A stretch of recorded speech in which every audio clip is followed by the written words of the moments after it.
Baik, sebelumnya perkenalkan, nama saya Clara Novelia. Saya sebagai ahli gizi di rumah sakit ini.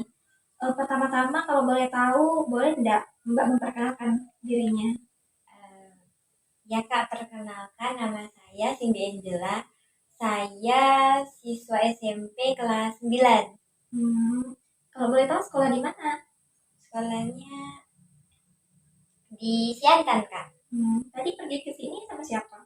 sama Om. Asli orang sini ke sini?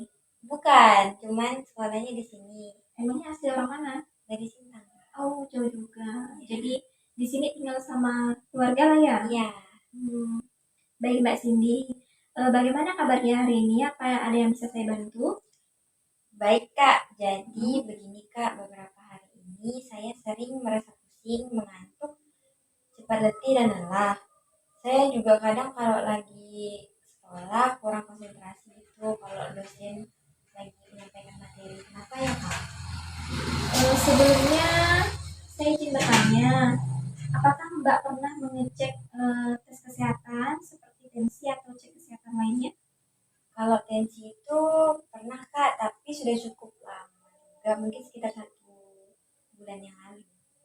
Baik Mbak Cindy, jadi begini, dari keluhan tadi, eh, Mbak mengalami anemia. Sebelumnya Mbak sudah tahu nggak tentang anemia itu apa? Anemia ini kurang sel darah merah ya Kak? Betul Mbak, jadi anemia merupakan kondisi di mana menurunnya kadar hemoglobin atau sel darah merah dalam tubuh. Ini disebabkan oleh kurangnya konsumsi zat besi atau makanan yang mengandung nilai zat besi.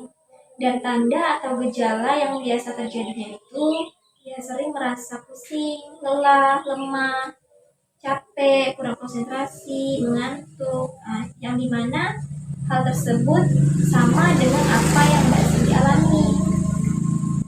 Oh, seperti itu ya Kak. Terus hal apa yang harus saya lakukan Kak? Apakah saya harus cukup mengonsumsi makanan yang tinggi zat besi saja? Iya Mbak, jadi salah satu hal yang perlu dirubah itu adalah pola makan. Maka dari itu, tujuan konseling Mbak Cindy hari ini adalah untuk mendiskusikan pola makan mengikuti anjuran makanan untuk mencegah dan menanggulangi mengatasi anemia. Konseling ini akan berlangsung kurang lebih 15 menit ya Mbak. 15 menit konseling membahas apa saja Kak? Baik Mbak, jadi hal yang akan dibahas itu meliputi pengkajian data mulai dari tinggi badan, berat badan, dan data lainnya seperti kebiasaan makan Mbak Cindy. Namun tidak perlu khawatir, karena semua informasi yang Mbak Cindy sampaikan hari ini akan dijaga kerahasiaannya.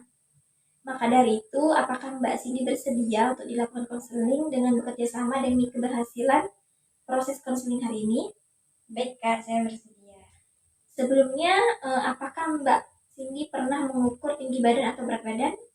Baru saja pagi tadi saya menimbang dan mengukur Kak. Kalau boleh tahu, berapa tinggi badan dan berat badannya? Boleh Kak, BB saya 40, TB saya 155. Baik, kalau berdasarkan berat badan dan tinggi badan Mbak Cindy, ini gizinya itu tergolong kurus ya. Iya Kak. Apa Mbak Cindy pernah mengonsumsi tablet tambah darah sebelumnya? Pernah Kak, tapi sudah lama sekali. Mungkin terakhir konsumsi itu sekitar 2 tahun yang lalu. Itu Mbak konsumsinya secara teratur atau bagaimana Kak? Tidak juga Kak, terkadang saya minum hanya sewaktu ingat saja. Kenapa seperti itu Mbak? Seharusnya konsumsi tambah darahnya itu secara teratur agar dapat mengurangi terjadinya anemia ini. Iya Kak. Apa sebelumnya Mbak Cindy pernah mendapatkan edukasi tentang anemia? Pernah Kak, ya mungkin sekitar 2 tahun lalu sehabis edukasi itu saya juga diberikan tablet tambah darah. Oke Mbak. Oh ya, adakah makanan yang Mbak Cindy sukai atau alergi atau yang tidak disukai? Saya makannya suka makan tahu sih Kak. Terus martabak manis. Kalau alergi, saya ada alergi udang. Terus kalau makanan yang tidak saya sukai itu mungkin hati ayam ya, soalnya saya merasa hati ayam itu ada rasa pahit-pahitnya. Terus saya juga suka minum pop ice gitu. Kenapa sayur dan buah tidak ada dimakan, Mbak? Sayur dan buah sih sukanya biasa saja, Kak. Jarang juga saya konsumsi. Bisa gitu ya.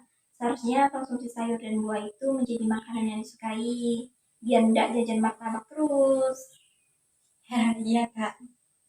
Baik Mbak, jadi dari pola makannya, Mbak suka sekali sama tahu, yang mana merupakan lauk nabati, dan kurang mengonsumsi sumber lauk hewani, dan Mbak juga jarang mengonsumsi sayur dan buah.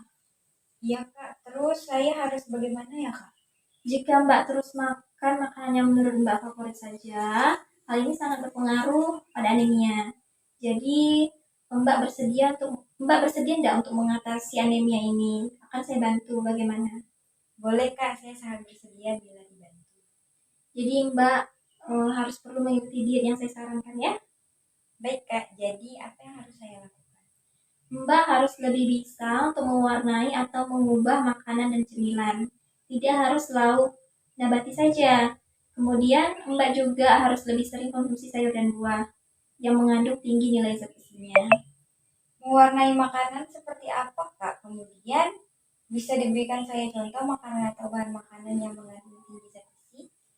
Baik, jadi mewarnai makanan itu adalah mengonsumsi berbagai bahan makanan mulai dari karbohidrat yang berasal dari nasi atau juga bisa roti. Kemudian protein yang berasal dari sumber hewani dan nabati. Hewani apa saja?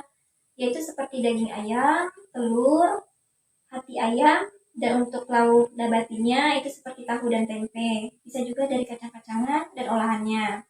Kemudian ada sayuran dan buah yang dikonsumsi 2 sampai 3 porsi dalam sehari. Dan juga tidak lupa untuk melakukan berbagai aktivitas, misalnya olahraga pagi atau sore. Seperti itu ya, Kak. Ya Mbak, seperti itu. Mungkin masih ada yang belum dipahami. Baik, Kak. Sepertinya tidak ada lagi, Kak. Baik, kalau begitu barangkali nanti ada yang mau ditanyakan atau masih ada yang kurang paham, silakan nanti bisa menghubungi nomor saya ya Mbak. Baik, Kak. Terima kasih. Kalau begitu saya pamit dulu ya, Kak. Terima kasih banyak untuk konseling dan panduannya, Kak. Baik Mbak, sama-sama. Sampai jumpa di pertemuan selanjutnya ya Mbak Cindy.